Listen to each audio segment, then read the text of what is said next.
Hi, this is Matt Dukes Jordan. I'm a book author. I'm doing a short video here about Quentin Tarantino.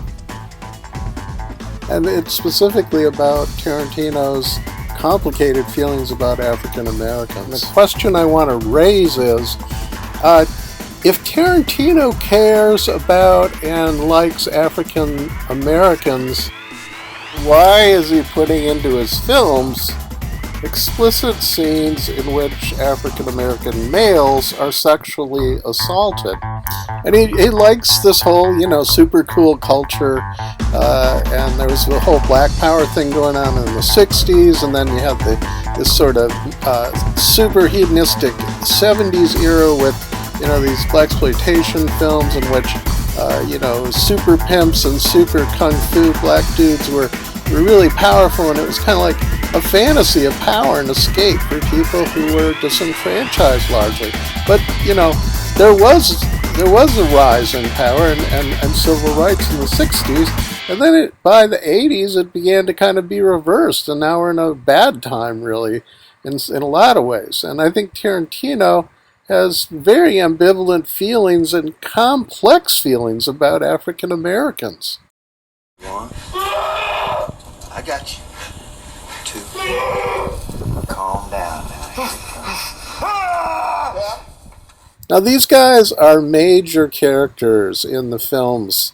You've got a crime boss in Pulp Fiction, you've got the bounty hunter in DJANGO Unchained, whereas the white trash dudes are minor. And I kind of wonder, where do these characters that are white trashy come from? They seem to appear out of nowhere. And in exploitation films, which Tarantino loves and emulates, there's a lot of use of sex and violence to thrill audience. And you could argue that his films are actually big-budget exploitation movies. Gratuitous scenes in which African American males are sexually assaulted is exploitation. It's cinematic exploitation, done to sell tickets and get more money. The exploitative, violent sexual behavior in these films is homosexual in nature, although it's also about a power dynamic. Oh, and she changed her mind about sniffing Django.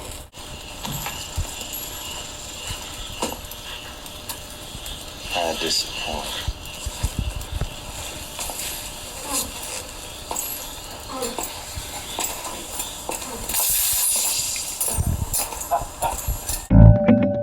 So we have a minor character assaulting Jamie Fox, and then he's kind of suggesting, Tarantino is, that this guy might be gay. It seems that way.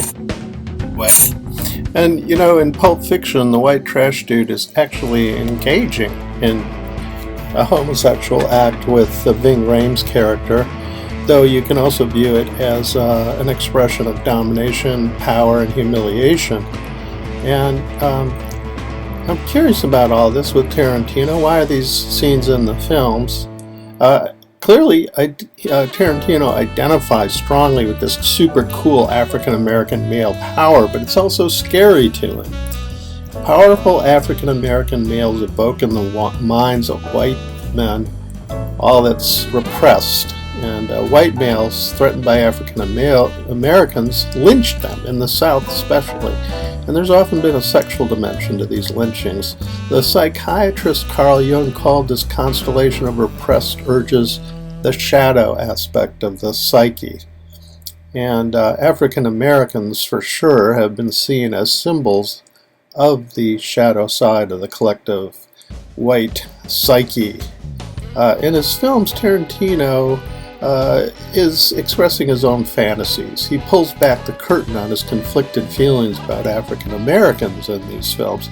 On one hand, Tarantino loves the powerful, cool, heroic, tough guy African Americans in his movies and in blaxploitation films, but he also finds them threatening. And of course, Tarantino could argue, hey, no, these are just simply scenes to ramp up the drama in the film, and there are standard plot elements in all action movies, so what the heck, why are you looking at it this way? Action films do indeed often have a hero in jeopardy at various points in the story. For example, in James Bond films, the hero often gets caught and he's deeply threatened. Even here, he's crotch was threatened with a laser. But what I'm exploring here is the specific spin Tarantino puts on these plot elements and how he makes these scenes his own.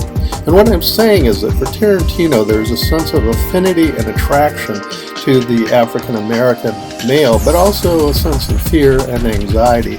Clearly he wants these specifically sexually violent scenes in his films, and he does this because he wants to explore his feelings. Now here's Clint Eastwood, early in his career after the spaghetti westerns were coming out, talking about violence in cinema.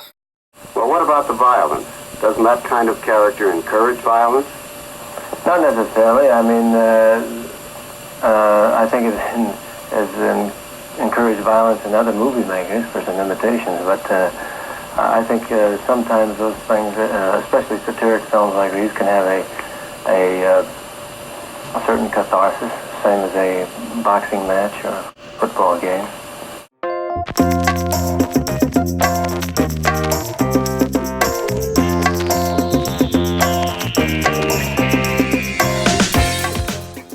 So what becomes of the minor characters who appeared out of nowhere and enacted violence against African American males in the Tarantino films? They are violently sexually attacked. The African American males discharge their guns at their genitals.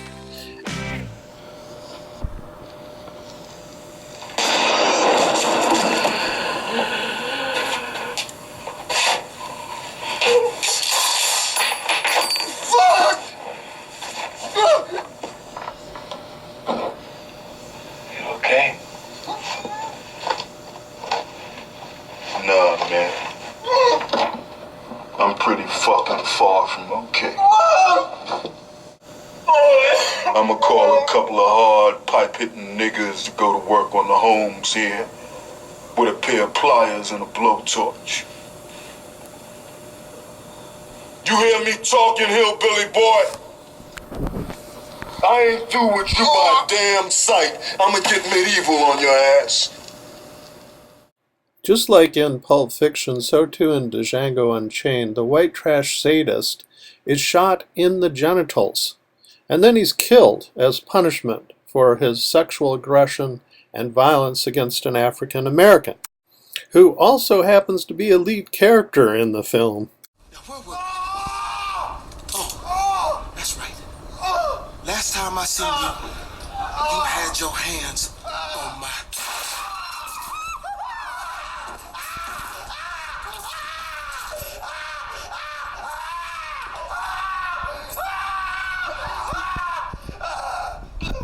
DJANGO! You black son of a bitch! Dear Sam Hill.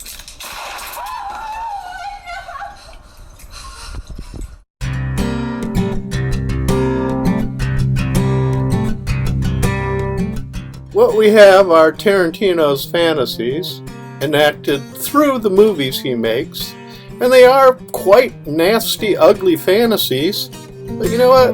They sell tickets.